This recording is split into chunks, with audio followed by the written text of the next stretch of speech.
Thank you, Dinesh. Namaskar. Honorable Union Minister Sri Nitin Gadkari ji, esteemed speakers, distinguished guests, ladies and gentlemen, welcome to the inaugural edition of TV9 What India Thinks Today Global Summit. I thank each one of you present here and our viewers watching it at home for your continuous support and making TV9 Group the #1 news network of our country.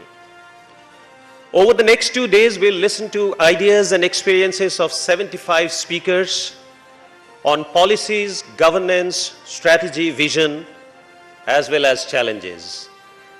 Besides a galaxy of honorable cabinet ministers, state chief ministers, business leaders, newsmakers, we would also host 2 former global state leaders, David Cameron and Hamid Karzai. As Dinesh said, our theme for this global summit is Vishwaguru, how near, how far. Today, I find India at a point of inflection. On one hand, as a nation, we have started dreaming and acting like a true leader. On the other hand, we have just witnessed serious inadequacy in Western leadership, which could not prevent Russia-Ukraine war. As we all know, the ramifications of this war will last far, far longer than the war itself. The world supply chain issues and inflation is all-time high, and that will affect every individual on this planet. Looking at these 2 parallel developments, I'm constantly reminded of Bengali poet Atul Prasad Sen's century-old desire. India will once again rise to the pinnacle of the world. In his own language, which is my mother tongue, Bengali, Bharat abar jagat sabhay shreshto ason lobe. Finally, the dream of Vishwaguru is near, not far. Despite being a colony for 200 years, India did not become a colonizer. Despite fighting 4 wars post-independence, India never waged a war. Despite hostile neighbors, India's rise to the global high table has been peaceful, unlike all others' rises in the global arena in modern time. As a nation, we have always been a symbol of peace in our way of being.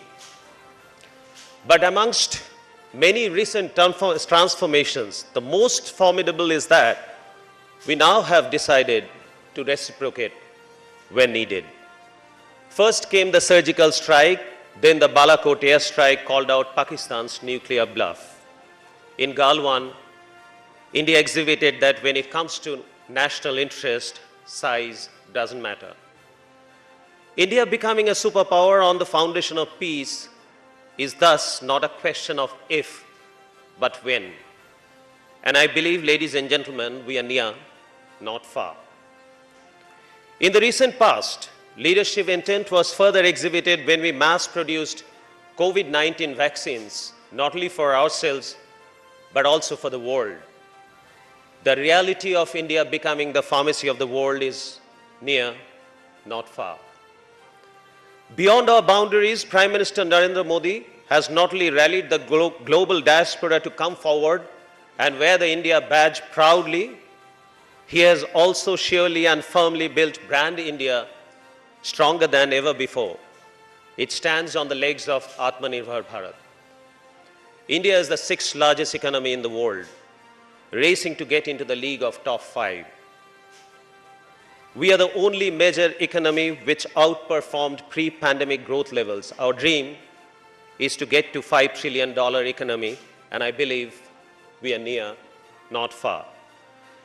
If we look at infrastructure development, connecting the hinterland to the industrial hubs is the challenge being driven by our honorable minister who is present with us, Mr. Nitin Gadkari ji.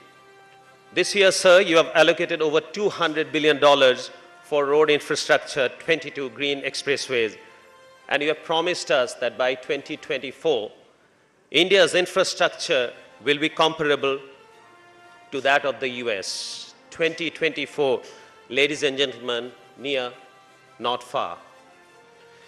When it comes to geopolitical environment, there are countless examples that give us confidence that India is well poised to take the center stage. Most notable recently when America unilaterally exited Afghanistan. Leaving a political mayhem behind, India took the lead in organizing a conference of national security advisors of Central Asian countries. Even during the Ukraine crisis, a galaxy of global leaders came to India to gauge Mr. Modi's mind.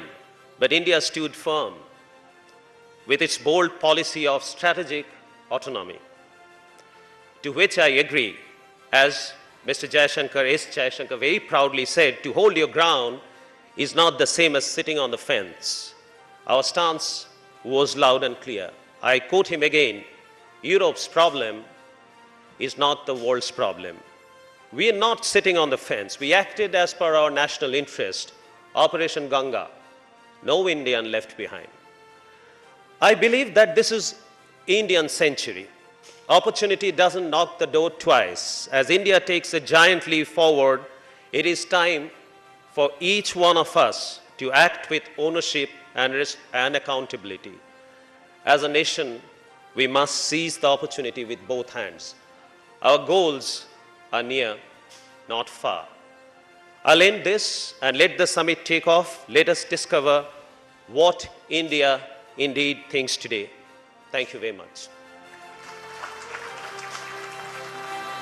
Thank you Varun sir. और जब यहाँ मंच से आपके साथ बात हो रही होती है तो ये एक तरफा नहीं होती। आप उधर से तालियों के माध्यम से हमसे बातचीत करते हैं और उधर से अभी तक बातचीत हुई नहीं है वैसी जैसी चाहिए। इससे बढ़िया बातचीत तो आप पहले कर रहे थे जब मैंने पहले आपसे अनुरोध किया था। तालियां कुछ जोरदार होनी चाहिए क्योंकि हमारे साथ जिनके साथ मैं पहले सत्र की शुरुआत करने वाला हूं वो गजब के हैं और उनको गजब के गडकरी क्यों कहा जाता है ये अगर आपको जानना है तो ये देखना होगा। आइए देखें श्री नितिन गडकरी जी का ये संक्षिप्त परिचय।